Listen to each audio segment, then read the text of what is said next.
My name is Jon Newhard, and I love food.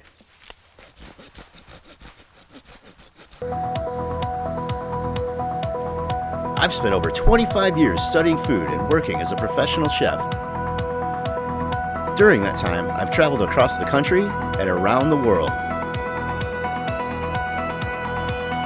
One thing I've discovered is that a lot of my favorite food comes from right here, where I call home.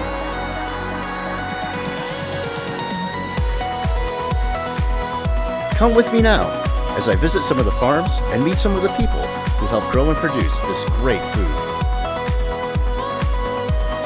We'll see why what they do is so special and unique.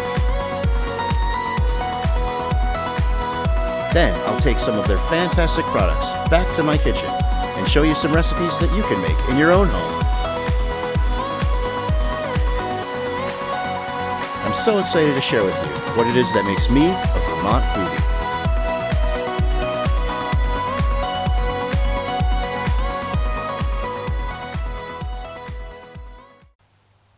Welcome to my garden. Having a home garden is so easy and so inexpensive. It's a great way to get fresh produce without having to drive all the way to a farm. You're going to get anything you want you can grow. Anything you want you can grow for less money than you can buy it at the store. Now, as you can see, my garden, there isn't much left of it anymore. It's mid-October now, and we've had a couple of frosts here where I live, and frost will kill off most of your plants. So my tomatoes are gone, my peppers are gone. But one plant that I love and is super frost hardy is kale, which is what we're going to harvest today. So as you can see, my kale has done wonderful. It's flourished for me this year, and we're going to harvest it and transform it into something that will last all winter long, so I can have kale for myself until next year when we plant. You can see that I've got two varieties of kale here. I have curly kale, which is what most people get at the grocery store, and I have this variety, which is called lacinato kale. People also call it dinosaur kale because it looks like dinosaur skin a little bit. We're going to make kimchi, which is almost like a Korean fermented kind of sauerkraut. And we're going to use the lacinato kale for that. So let's harvest some kale. The best way is just to chop it right down. So we'll start with some lacinato.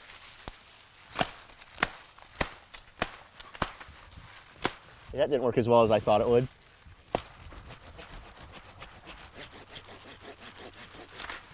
Thank God it's got a saw on the back. Once you've got your whole hunk of kale out, then I'm just going to hold it over my box and take the leaves right off.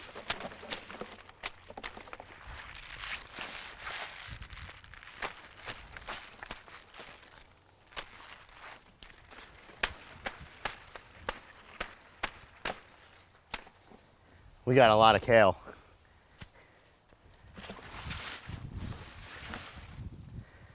Well, let's try one of the curly ones.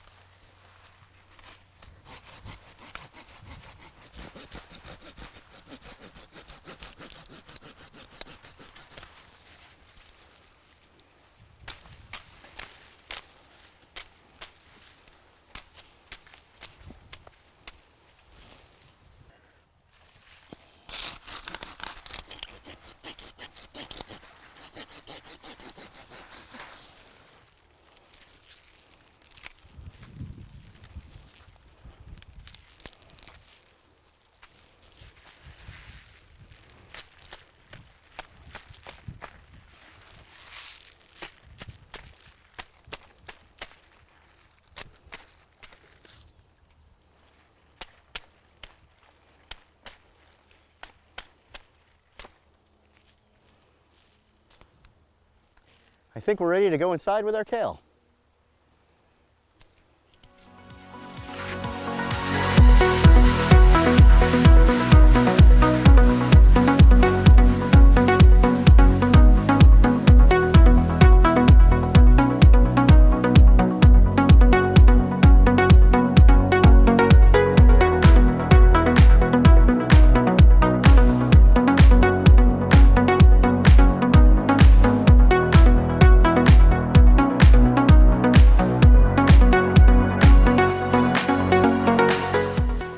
We just got back in here with all of this kale, and we just plucked it from the earth right outside in my backyard.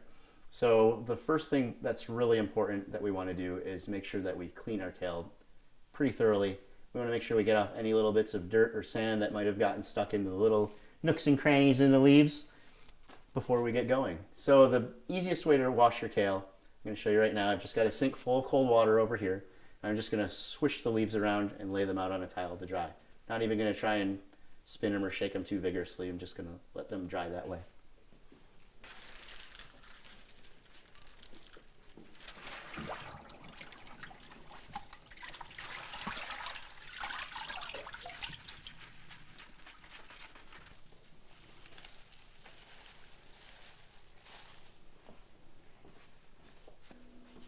All right, so we've got our kale clean and we're ready to begin our kimchi. So as we mentioned before, kimchi is kind of like a Korean pickle. It's traditionally done with Napa cabbage, which is delicious, but you could use any kind of cabbage. If you recall, when we cleaned our kale, we didn't really vigorously try to shake the water off. And part of the reason we did that is because kale has a much smaller water content than the Napa cabbage does. So we're actually going to wind up adding liquid to help with our ferment as we build our kimchi. So the first thing we want to do is all of our kale has these ribs that run right down the center of the leaves. They are too tough. They will not ferment well, and they'll result in a less than appealing texture as people try and crunch through them when our kimchi's done. So we're just going to remove the ribs and chop our kale into about bite-sized pieces.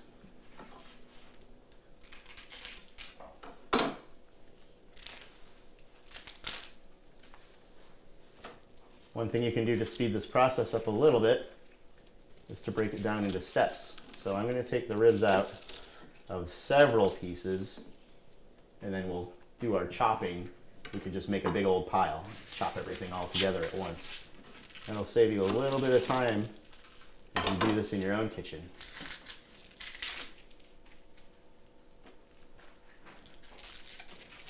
Now there are many kinds of kimchi and many recipes, and if you go online and try to find a recipe of kimchi to try on your own, you'll have to choose what you want.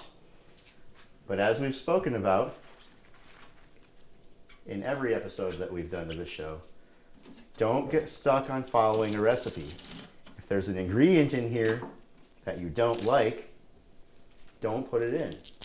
If you don't like kale but you want to try and make kimchi, pick yourself up some Napa cabbage at the grocery store and use that instead. If you don't like it spicy, like I'm going to make it today, leave out the chili peppers.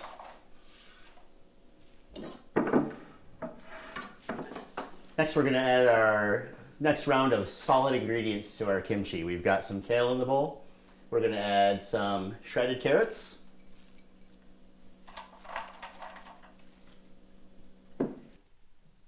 We're going to add some scallions, which I'm going to cut just into smaller lengths so that people can bite down into them.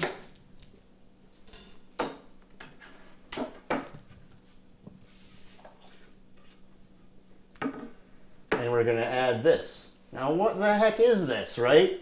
This is a weird thing. It's in all the grocery stores, but does anybody really buy one? I mean, they're always sitting there. This is a daikon. It's a radish, basically. That's the easiest way to say it. This is a long Japanese radish. So what we're going to do is we're just going to peel it, and then we're going to shred it right into our kimchi pickle.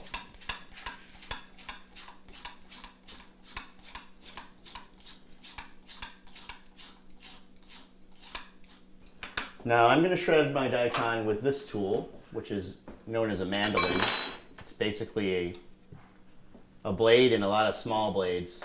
If you don't have a tool like this, it's not a problem. You can use a cheese grater, a box grater, grate it that way, or you could even just use your knife and chop it up real small.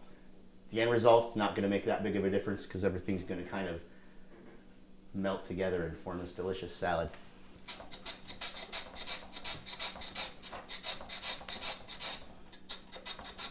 So, there's our shredded daikon. And it tastes just like a red table radish, like you would buy for a salad in the summertime. And we're going to take our next round of ingredients and we're going to put them all in the food processor and we're going to grind them into a paste. We have a regular red onion,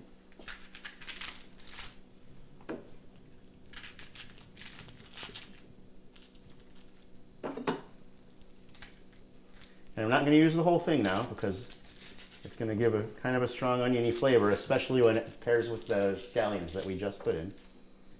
I'm just going to cut off about a third and put that into our food processor. We have some whole cloves of garlic, which are going to go right in here. We have these little devils right here. Now, I said I like this spicy, and I wasn't kidding you.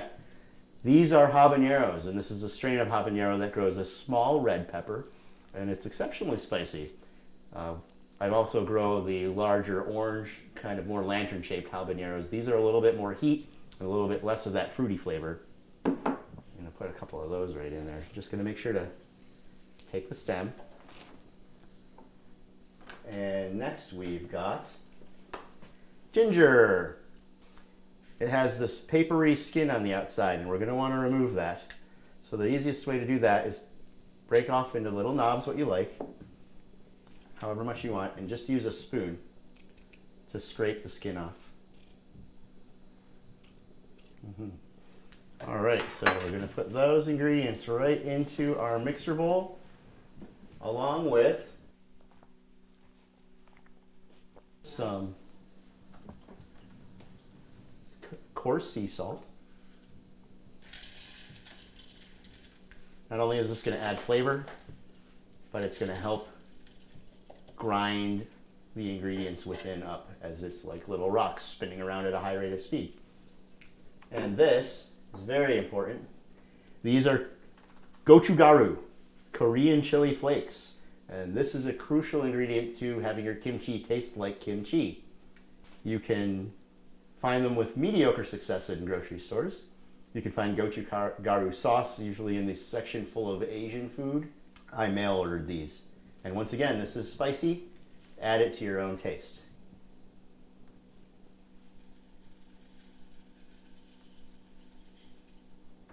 And that's good for a start. So now I'm just going to pop the lid on and whiz it.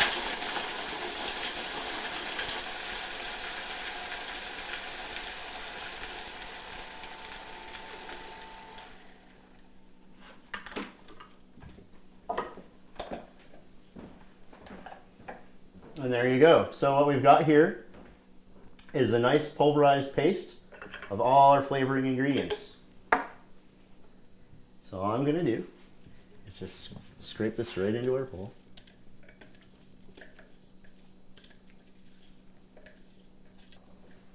And we're going to give everything a nice mix. Kale's pretty hearty. You don't have to worry about being super gentle with it. There's nothing in here you're going to bruise or damage. But you do want to mix everything around enough to feel that it's all well incorporated. So we've got all our ingredients mixed together. And it would probably be a lovely salad to eat just as is. But we want to ferment this, we want to store it, we want it to last all winter long. So there's just a couple more elements that we need to add. First element, we spoke earlier that the bacteria that is going to create the positive fermentation in here is anaerobic and it needs to be submersed. So we're going to add a brine, which is basically salt water, where we mix a little bit of salt into quite a bit of water, and that will be our brine. And the other element we need to introduce is thyme. Fermentation is not something that you make and eat the same day. Once we put this all together, we're going to put it aside and we're going to let it ferment and rest for over a week before it's done and complete and ready to eat. And don't worry, I'll bring you along for the whole process. So first we're going to make our brine. The brine's very simple. You want about 1 teaspoon of salt for 1 cup of water. So this is a half a gallon, 8 cups. With my incredibly accurate and astute measuring skills, I'm going to go 1, 2, 3, 4, 5, 6, 7, 8. And then we're just going to whisk this around until the salt starts to melt a little bit. And it's okay if you have a few crystals left in the bottom. It's not going to hurt anything. Those salt crystals will melt as this sets. So we need a big bucket. Make sure it's clean. Clean it yourself. If it's not a specifically made for working with food bucket, which mine is not, I'm gonna pour all our ingredients right in here. Oh boy, that smells good.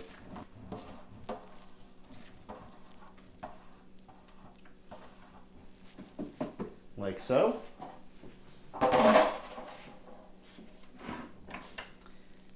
Give it a quick stir just to level it out.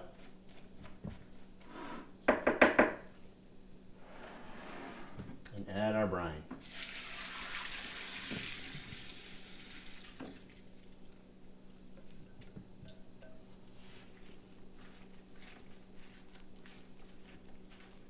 I'm going to take one dinner plate,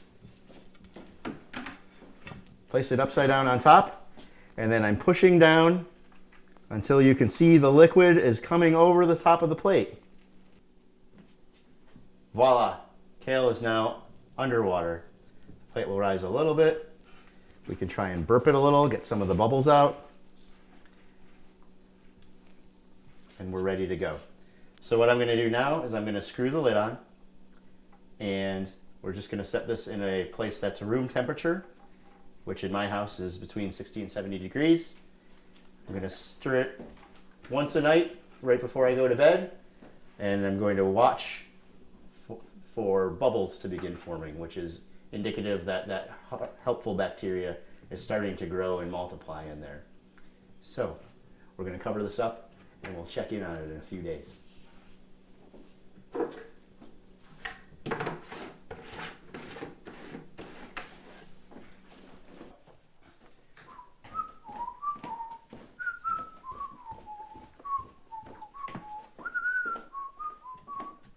Now I've come down here every night since we started this and given this a stir. So let me show you just that little bit of process. I'm going to open this up, and if you want to look inside real quick, you can see that I've got a big bag of salt water pushing down the plate. This is just to provide weight. The reason I put salt water into it is in case it starts leaking for any reason, it's just going to leak more brine into the brine we've already got in here. So I'll take the plate off and have you come and look right inside. And this is kimchi about halfway through the process. Now, as I put the spoon in, look at those bubbles. It's almost like stirring a slightly flattened soda. Just like with the sauerkraut, those bubbles show us that that good bacteria is doing its job, it's growing. And the reason we're stirring here is just to keep that bacteria evenly distributed. Boy, and this looks like it's getting ready. So we're going to continue to let this ferment down here.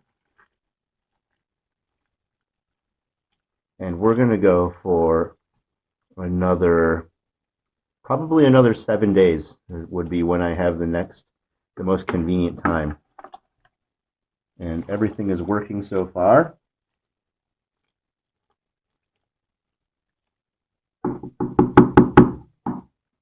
Everything is staying submerged. There's no sign of mold. If I did see mold, that would be a sign that the whole thing was shot. It'd be done. We'd have to throw it all away. But the way we keep that from happening is just like when we first started our ferment 4 days ago, pushing down to make sure everything is submerged under the liquid, adding our weight back on top of the plate to make sure everything really stays covered up nicely, and keeping our bucket covered up and relatively cool. So we'll see you back again in a week when we're ready to package all this stuff up for storage and eating. See you then.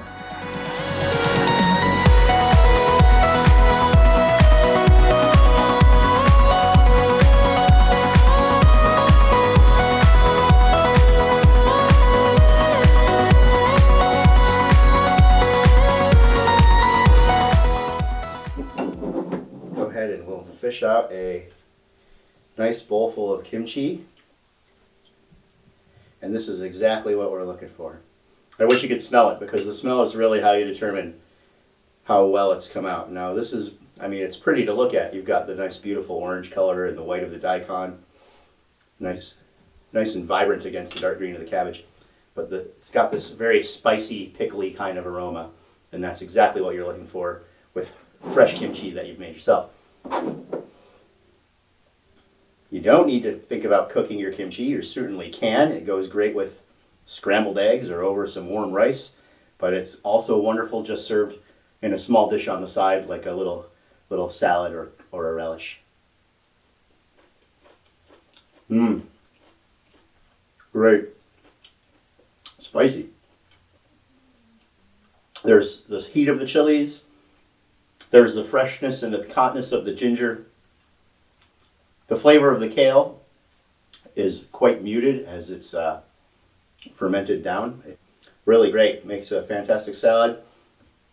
Once again, it's a tad spicy, but we made it that way intentionally. So there's our kimchi. Now to package this up, any old jar will do. Just make sure you clean them very well when you're finished. You can certainly use a ball jar or a mason jar if you want. For my intents and for my storage purposes, I'm just going to use these. These are leftover deli meat containers from the grocery store.